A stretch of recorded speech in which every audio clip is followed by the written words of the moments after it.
Merci beaucoup Pascal pour l'introduction. Et oui, je ne vais pas vous vendre le rêve, je vais vous parler de mes états d'âme. Parce qu'en effet, à différence d'autres acteurs de ma filière, je crois que je suis toujours humain. Et vous allez voir, c'est très important. Donc, juste deux petites anecdotes. J'ai eu la chance de grandir dans la côte centrale de la Californie. Avec des personnes qui sont aujourd'hui des géants de la tech. Et donc, on voyait déjà à l'époque ce qu'on appelait le fake it till you make it. Donc, on fait semblant jusqu'à ce que ça marche. C'est très important parce que c'est une notion essentielle à ce qu'on est en train de vivre aujourd'hui. Et j'ai eu la chance également d'être voisin d'un écrivain satirique anglais pendant quelques années. Je ne sais pas si quelqu'un le connaît dans la salle, il s'appelait Terry Pratchett, il est décédé. Et bon, même s'il n'est pas très connu en France, il est magnifique. Et donc, il fait un miroir de notre société avec un monde fantastique. Et je continue à découvrir ses livres, il a été très prolifique. Le livre que j'ai commencé il y a quelques semaines s'appelle La vérité. Et donc, La vérité, c'est un livre qui porte sur l'imprimerie. Et donc, il y a un groupe de nains qui arrivent des montagnes dans la ville parce qu'ils ont réussi à créer une presse. Donc, ils veulent créer une imprimerie. Et donc, au début du livre, il dit, en fait, ils ont essayé de transformer le fer en or. Chose que les alchimistes essayaient de faire de la façon facile, mais il existe deux façons de transformer le fer en or. Et les nains ont choisi la voie difficile. La seule différence entre la voie difficile et la facile, c'est que la difficile, elle marche. Et je n'ai pas pu m'empêcher de penser à mes amis alchimistes de la tech qui continuent à, on va dire, vendre le rêve, alors que la réalité, vous allez le voir, elle est un petit peu différente. Mais ce qui me plaît aussi dans cette histoire des nains qui transforment le fer en or en imprimant des magazines et des journaux, c'est que l'histoire de l'humanité en tant qu'espèce, bon, on ne va pas dire dominante, si on regarde par rapport au nombre d'individus, je crois que c'est les poulets qui sont l'espèce dominante sur la planète. Mais ce qui a fait une différence entre nous et les autres, j'aimerais croire que c'est la capacité à notre cerveau à imaginer et à communiquer. Et c'est ce qui a fait une accélération dans ce qu'on a été capable de faire comme espèce, jusqu'à nous envoyer nous-mêmes des singes et des chiens dans l'espace. C'était que d'abord, ce qu'on imaginait, on le disait aux autres. Et donc, si on touchait plusieurs personnes pendant notre vie dans la tribu, ces personnes, ils avaient les informations qu'on avait. Et après, on a commencé à créer des objets. Et donc, ces objets, au début, bon, c'était des peintures. Et grâce à l'imprimerie, on a été capable de fabriquer ces objets de façon beaucoup plus rapide, les acheminer vers d'autres personnes. On a accéléré l'utilisation des connaissances qu'on récupérait chacun avec nos propres expériences et vers les autres, et donc accélérer la production des connaissances, finalement le progrès de l'humanité. Ce qui est merveilleux dans le monde numérique d'aujourd'hui, c'est que le fait d'acheminer ces connaissances vers les autres, ça devient beaucoup moins cher parce qu'on ne bouge plus des atomes, on bouge des octets, on le fait avec de l'électricité. Et comme vous allez voir aussi, ça crée une explosion, tout s'accélère, donc on a l'impression d'être dans une accélération, on ne sait plus où on va.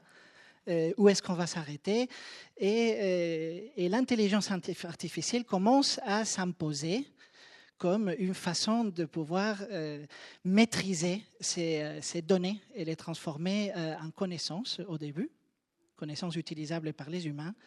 Et c'est là que les dérives commencent par les copains de la tech. Ils disent, mais pourquoi l'humain? On est en train de créer des intelligences qui peuvent le faire à la place de l'humain.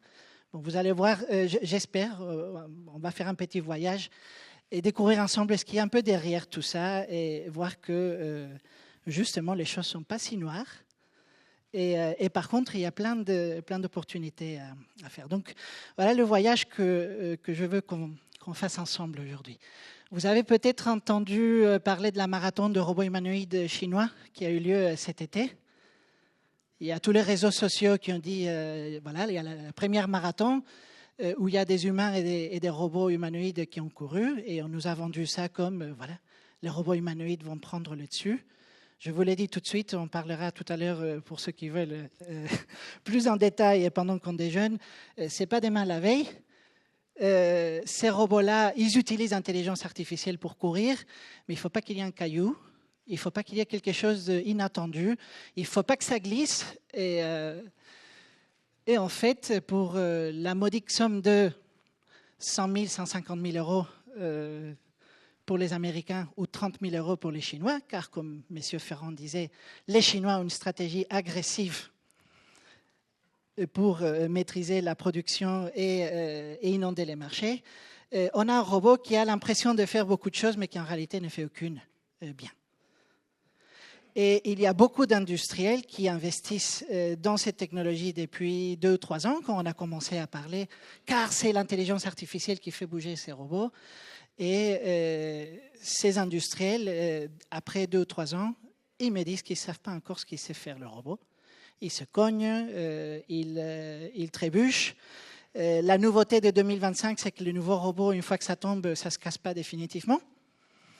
Donc, quand on discute, et j'ai la chance d'avoir pas mal de copains dans ces startups qui font des robots humanoïdes, plutôt aux États-Unis, ils disent, en chuchotant, ça va marcher d'ici 5 à 10 ans. Entre-temps, on va entretenir tout sur les réseaux sociaux. Pourtant, le message qu'on nous envoie tous les jours, c'est celui de disruption. On va se faire ubériser, on va se faire remplacer. On est en retard dans le monde de la tech. Et ça ne va pas affecter que la main-d'œuvre non qualifiée. Ça va affecter aussi le travail créatif, la prise de décision et plein d'autres choses.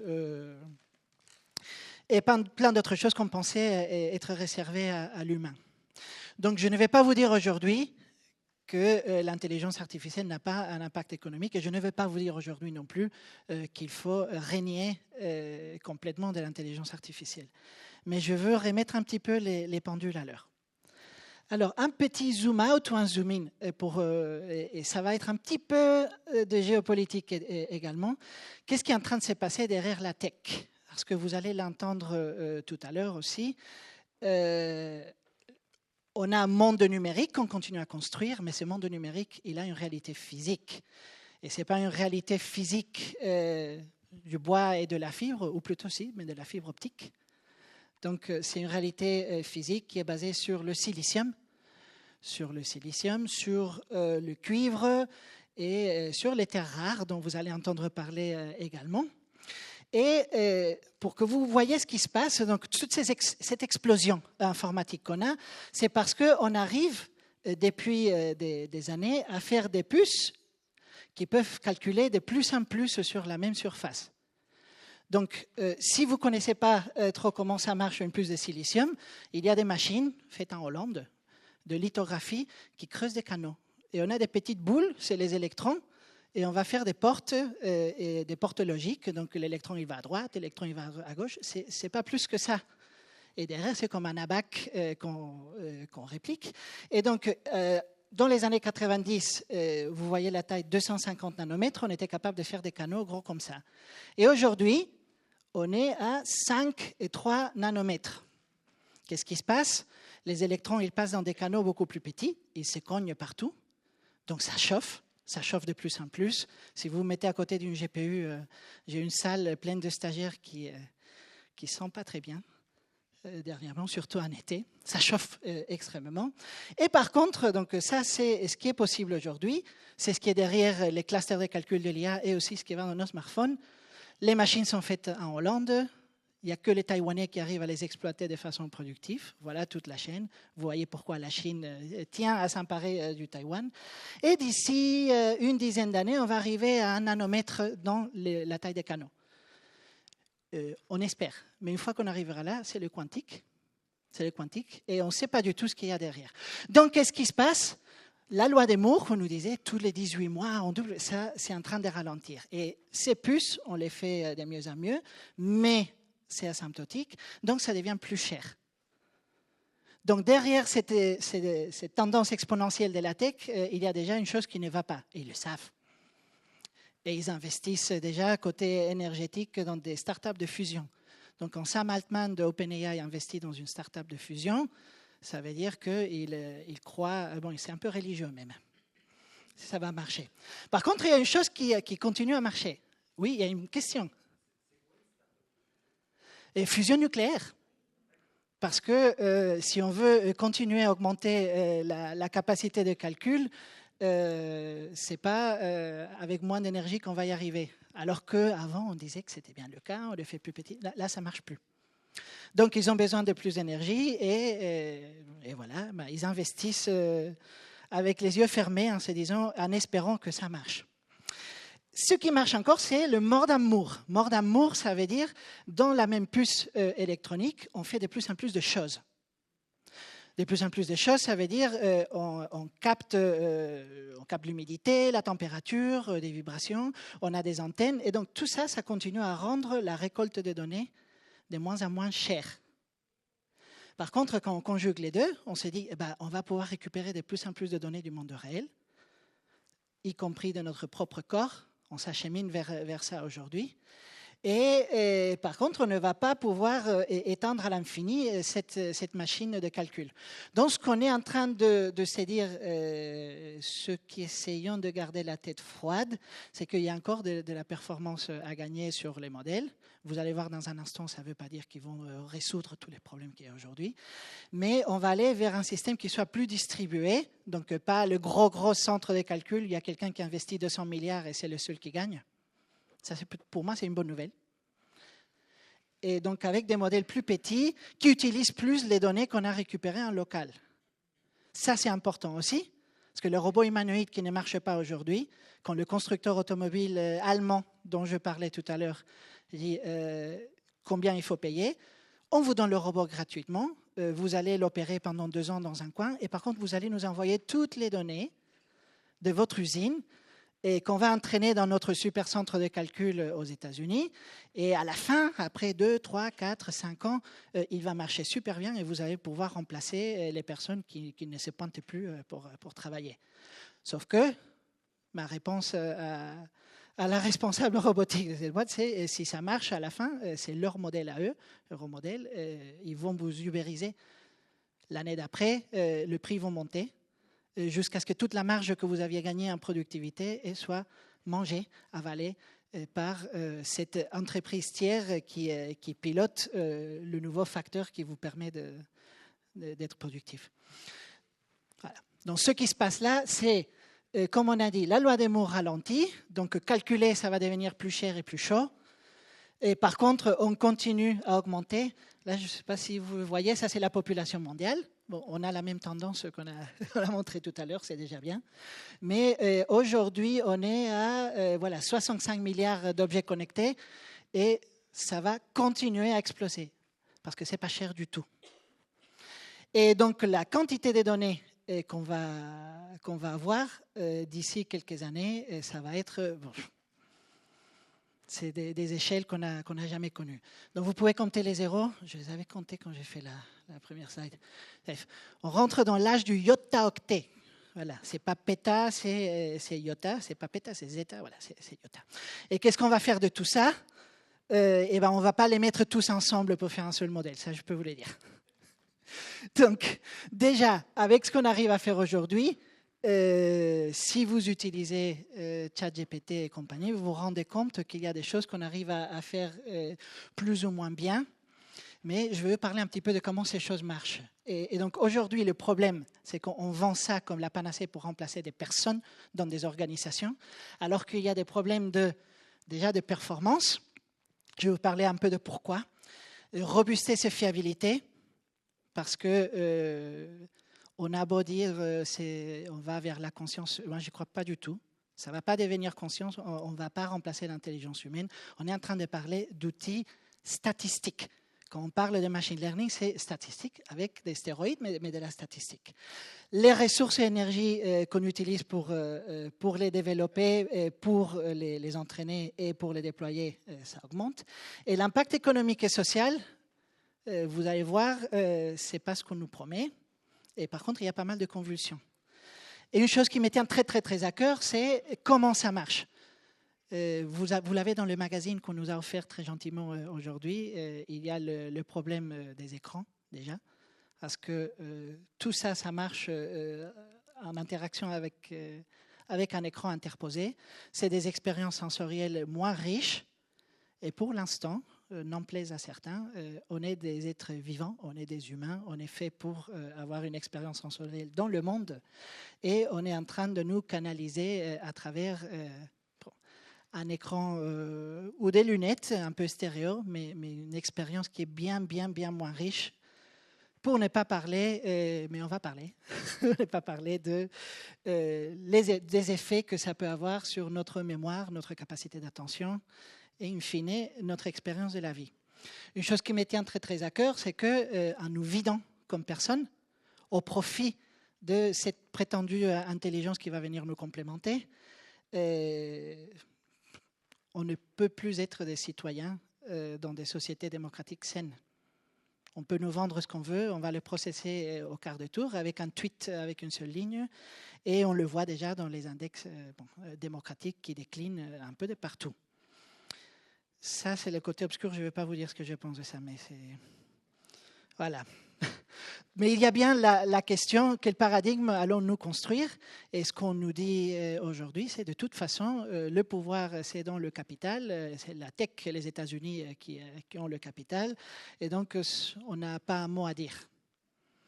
Et c'est pour ça, je suis un peu triste, quand on parle de l'Europe et de la surrégulation, je suis d'accord, il y en a, on fait des bêtises, mais la motivation derrière, elle est la bonne. Et si on jette le bébé avec l'eau du bain et on se dit, on oublie l'Europe, on va essayer de s'affranchir de cette régulation qui est pourtant motivée pour essayer de sauvegarder un peu ce qu'on a, on va finir dans un paradigme que j'ai eu aussi le plaisir, entre guillemets, de goûter, d'être dans des sociétés autoritaires qui ne laissent pas de place à l'expérience individuelle. Donc le mirage qu'on nous donne, et c'est ça qui est important, on continue à construire des objets dans lesquels on encapsule nos connaissances. Les modèles d'IA, ChatGPT, le chat de Mistral, c'est un objet dans lequel on a encapsulé des connaissances humaines. Mais à différence de tous les objets, y compris les livres, cet objet se comporte comme une personne. On peut l'interroger, plutôt que de trouver la bonne page et trouver la bonne information, on peut prendre les livres et dire, qu'en penses-tu de ma belle-mère? Il va te dire, statistiquement, votre belle-mère est probablement infecte. Donc, et là, on a l'impression d'avoir découvert un ami. Et vous savez peut-être que ChatGPT, aujourd'hui, il y a un gros souci. Les gens l'utilisent comme psy. Je n'ai jamais fait ça. Oui, mais ça va revenir dans le procès de divorce, je vous le dis. Parce qu'en plus, ils peuvent prendre les données qu'on a échangées avec eux. Ils n'ont pas le devoir de les garder privés. Donc, ce langage naturel, ça crée un mirage. Et ça fait peur. Alors que derrière, c'est qu'un objet statistique. On nous dit que grâce à ça, comme il se comporte comme une personne, on peut remplacer des personnes. J'étais dans pas un, mais deux déjeuners, un petit comité avec des grands patrons du CAC 40. Je ne vais pas aller plus loin que ça pour ne pas avoir de soucis. Dans lesquels on disait, on a été chez IBM. IBM, ils ont réussi, en déployant l'intelligence artificielle, ils ont réussi à gagner 4 milliards de marge. Oh! Et combien ils faisaient? Ils avaient 10 milliards de marge. Ah oui, sur quel chiffre d'affaires? 50 milliards. Ah ouais, donc c'est le même chiffre d'affaires que nous. Alors nous, on passe de 4 à 8 milliards. Et je voyais le nouveau château dans la Loire se profiler dans les yeux. J'ai dit, est-ce que vous pouvez me dire, j'ai demandé, est-ce que vous pouvez me dire comment ils se sont pris? Parce qu'en déployant l'IA, oui, en fait, ils ont viré 4000 RH. Vous l'avez peut-être vu. Et ils ont viré 4000 RH et ils les ont remplacés par des chatbots. J'ai dit, oui, mais ils ont gardé 25 personnes au siège. Donc, si jamais le chatbot ne sait pas comment répondre à la question, il l'envoie au siège. Je dis, oui, mais le chatbot ne sait pas quand il ne sait pas. Comment ça? Non, le chatbot, c'est pas, il n'y a pas une intelligence. Oui, bon, ils ont fait la même chose avec les achats. Ah oui, ils ont gardé... et peut-être que certains d'entre vous connaissent l'expérience d'Anthropic, qui est une boîte d'intelligence artificielle américaine, qui a mis en charge un chatbot d'une machine, une machine de chips,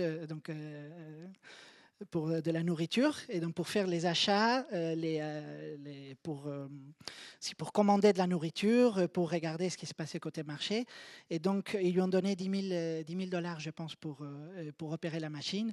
Et le chatbot, il a fini par perdre tout l'argent. À un moment donné, il a commencé à acheter des cubes de tungstène. Parce qu'il y a quelqu'un qui lui a envoyé un mail en disant « Moi, je vends des cubes de tungstène. » Il dit « Oui, mais moi, je cherche de la nourriture. »« Oui, mais c'est un prix qui est vraiment pas cher. » Ah, dans ce cas. Donc, là, je sens de l'expérience. Il y a du vécu. Oui, il y a du vécu. Et donc, il a offert des cubes de tungstène gratuits à des gens qui achetaient des paquets de chips dans la machine. Voilà. Donc, c'est statistique, il n'y a pas d'intelligence derrière, et donc quand on parle d'intelligence artificielle, c'est des fonctions cognitives qu'on est en train d'essayer de répliquer, ce n'est pas une intelligence humaine capable de s'adapter.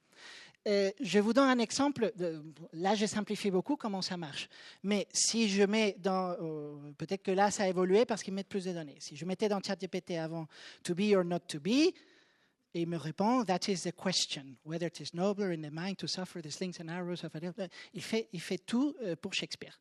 Si je mettais, comme j'ai essayé, mon enfant, ma sœur, songe à la douceur. Non? Oui, merci. On est au bon endroit pour ça. Bon, ce qu'il répondait, c'est à la douceur de vivre l'instant, de goûter au bonheur où les cieux d'azur éclatent de chaleur. C'est juste statistique. Donc, il ne sait pas. Il ne connaît pas son Baudelaire, il ne connaît pas son Shakespeare, il ne connaît rien. C'est tout simplement, c'est des modèles, c'est des réseaux de neurones qui ont été entraînés, c'est des matrices de chiffres pour sortir quelque chose qui a l'air bien. Donc si je lui parle de ma belle-mère, bien sûr, il va compatir. Mais c'est ce qui est derrière. Donc quand on parle des chaînes de raisonnement, etc., on fait des ping-pong entre des boules statistiques, c'est que la statistique. Et donc quand il y a de l'inconnu, il y a quelque chose qui sort des données qu'on a utilisées pour l'entraîner. Bonjour, les dégâts. Et donc, qu'est-ce qui se passe? Et bien voilà, donc ça c'est très récent, c'est il y a quelques semaines, et il y a eu une étude du MIT sur tous les projets de déploiement IA. Je ne sais pas combien de milliards. Ce n'était pas des milliards, c'était même plus. Il y en a 5% qui ont sorti de la valeur, parmi tous ceux qui ont été déployés en entreprise. Et ce qui est en train de se passer, même par rapport à ces 5%, c'est que les gens qui ont été virés pour mettre des chatbots, ils sont réembauchés, mais avec des salaires moins importants que ce qu'ils avaient avant. Ça, c'est un gros problème. Un deuxième gros problème qu'on voit, c'est regarder le réembauche. Donc, ce qui se passe avec l'emploi, c'est qu'ils se disent, oui, OK, il ne marche pas très bien ce chatbot, mais par contre, pour faire le boulot d'un codeur, là on parle de software developers, des gens qui codent de base, ça fait plus ou moins l'affaire. Je peux le superviser avec quelqu'un d'un peu plus chevronné. Et donc, on ne réembauche pas les jeunes. Sauf que dans une organisation, s'il n'y a pas des jeunes pour apprendre, on ne va pas avoir des gens expérimentés demain. Et ça fait très, très peur. Donc, il y a des choses, donc là je vais vous dire 2 mots par rapport à des choses qui me donnent un peu d'espoir, et c'est les choses suivantes. On est capable aujourd'hui, grâce à cette intelligence artificielle, d'assister les personnes. Et si vous vous en servez, pour certaines tâches, certainement, s'il faut synthétiser, s'il faut retravailler des textes, mais pas la créativité, parce que la créativité, ça va faire pareil, ça va faire une créativité de base, fade. Je vous raconterai des anecdotes après, parce que je ne veux pas parler trop longtemps. Mais ça n'a pas de génie. Il n'y a pas de génie. Et la façon dont ça marche, comme c'est statistique, ça va rapprocher des choses qui sont déjà proches statistiquement. Donc il ne va pas avoir une idée farfelue. Il ne peut pas, par définition. Il y a une chose qui s'appelle l'espace latent dans le modèle. C'est là où on a encodé toutes les données dans cette matrice. Et quand on demande quelque chose, on active la matrice et on sort des choses qui sont proches dans l'espace latent. On ne va pas connecter des choses qui étaient loin. Par contre, donc les deux choses auxquelles je crois, c'est comme un assistant. Mais là encore, il faut bien soigner la façon dont on assiste la personne et pas la vider. Et pas non plus faire en sorte que la personne devienne un babysitter de l'intelligence artificielle, parce que très souvent, c'est ce qui finit par se passer. Et l'autre chose sur laquelle on travaille, bon, là, la vidéo, elle est passée, si je peux la rejouer, c'est pour avoir ce qu'on appelle la conscience situationnelle partagée. Et ça, j'y crois beaucoup plus. Donc, aujourd'hui, avec ces modèles d'intelligence artificielle, on est capable également de reconstruire ce qui se passe en temps réel. Reconstruire ce qui se passe, ça veut dire refaire la 3D, la sémantiser, donc ça veut dire détecter et identifier quels sont les objets, les relier à des choses qu'on connaît. Et donc là, vous voyez, par exemple, on est capable de voir où sont les beignets, les donuts, ça c'est des beignets, ça c'est des chips, et pouvoir interroger ces modèles sur ce qui se passe. Également, ce qu'on appelle en robotique affordance, donc qu'est-ce que je peux faire avec. Et une fois qu'on est capable de reconstruire ça en temps réel, imaginons que j'attends un rouleau, il n'est pas dans la presse. J'étais dans des situations autrefois en usine où on commençait à passer des appels, il est où, pourquoi est-ce qu'il n'est pas arrivé. Si on est capable d'avoir une couche que les gens peuvent se partager entre eux, et on a ces agents d'IA qui sont statistiques, mais on s'en fiche un peu. Je dis, je ne trouve pas le rouleau. Je vois qu'il est coincé à l'entrepôt parce qu'il y a un palettiseur qui bloque la porte. Normalement, c'est Jean qui s'occupe de ça. Est-ce que tu veux l'appeler? Oui, s'il te plaît. Et là, on commence à gagner de la productivité, de la flexibilité, sans vider l'organisation humaine. Donc, ce concept, on a commencé à le déployer dans le militaire avec Thales, ce n'est pas un secret. Donc, la conscience situationnelle partagée dans le champ de bataille, pour se dire plutôt que commande et contrôle et être plus flexible. Je vois trois gars qui ont l'air louches en dessous des arbres. Ne tirent pas, c'est juste que leur radio est cassée. Ah. Donc, c'est pouvoir avoir la bonne information au bon moment pour l'humain. Après, si ça nous permet de réduire la taille de l'organisation parce qu'on est devenu plus efficient, OK. Mais on ne se prend pas par le mauvais bout qui est de vider l'organisation humaine. Et pour moi, donc cette symbiose entre humain et intelligence artificielle, elle est déjà en cours. Je pourrais vous parler, je ne vais pas le faire, des interfaces humain-cerveau, on peut le faire à la pause. Juste vous dire que c'est pareil, c'est pas pour demain. Mais on n'a pas à devenir un avec la machine pour avoir cette symbiose. Ce qui est important, c'est que la partie intelligence artificielle n'efface pas l'humain. Si les connaissances elles sont complètement excentrées, et comme on nous promet que ça devrait être le cas, vous n'avez plus accumulé des connaissances. De toute façon, il y en a trop, et on va avoir trop de données. Vous n'avez qu'à apprendre à demander de la bonne façon à l'IA. C'est là où les organisations qui déploient ça, pour moi, vont se vider, pas seulement de leur sens, mais in fine, elles vont perdre en performance. Il y a le scientifique en chef d'une grosse boîte américaine de la tech qui est venu nous rendre visite il y a quelques années au CEA, et il a dit « Nous croyons dans... » je ne vous dis pas le nom, que pour le véhicule autonome, comme pour tout le reste, le moment est venu pour que l'humanité s'assoie sur la banquette arrière. Heureusement, il n'a pas eu raison. Par contre, c'est important de savoir de quelle façon ils réfléchissent. Donc, on va avoir une solution qui marche pour tout le monde, on va le faire à leur place. Et d'un point de vue économique, tout le monde va gagner un petit peu aujourd'hui. Mais nous, on va gagner gros aujourd'hui et demain. Donc, souvenez-vous du paradigme plus distribué. Donc, faire de l'intelligence artificielle sans lâcher nos données.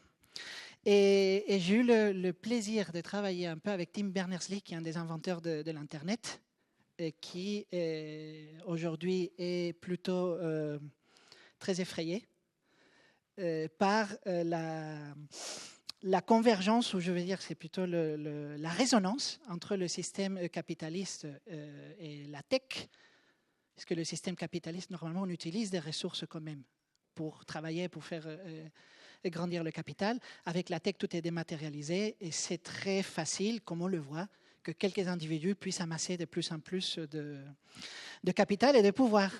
J'ai parlé avec des copains d'Amazon qui ont déjà entendu parler de peut-être qu'Amazon demain va venir refaire l'asphalte dans la rue pour pouvoir mieux te livrer, vu que l'État n'a plus d'argent pour le faire. Donc, non. Et donc, lui, il est désespéré. Il a créé une fondation pour essayer de casser même l'infrastructure même qu'il y a en dessous d'Internet. Et c'est intéressant comment beaucoup de ces pionniers, et il y a Vint Cerf qui est un autre pionnier de l'Internet, il a inventé le protocole TCP/IP, et il m'a invité à faire un keynote en décembre sur comment le métier d'historien va évoluer maintenant qu'on a de plus en plus de données.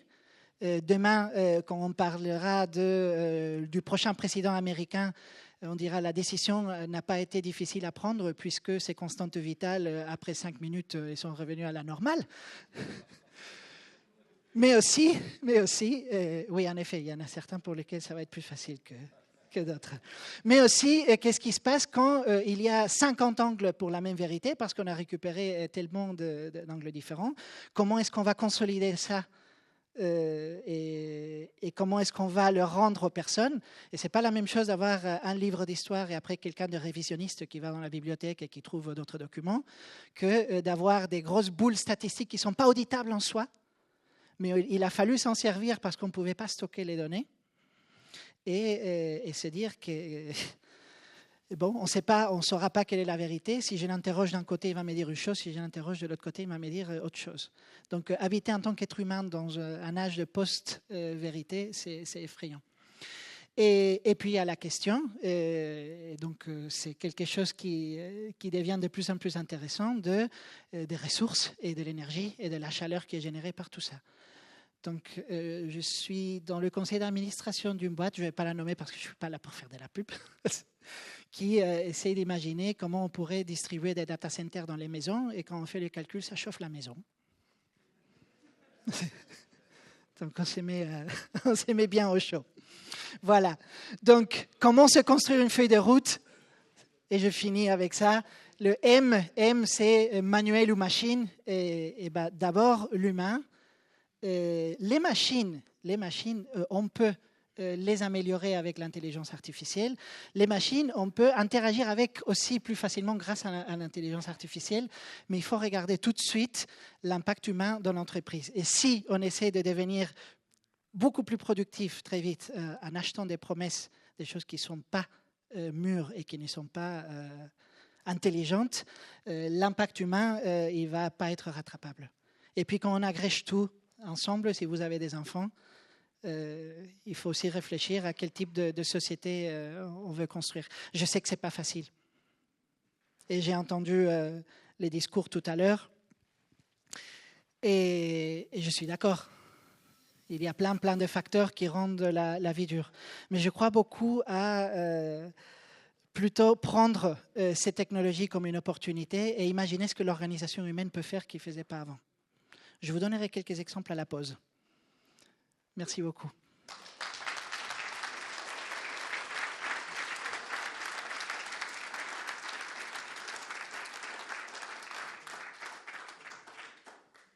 Merci Grégorio, merci beaucoup. On va faire la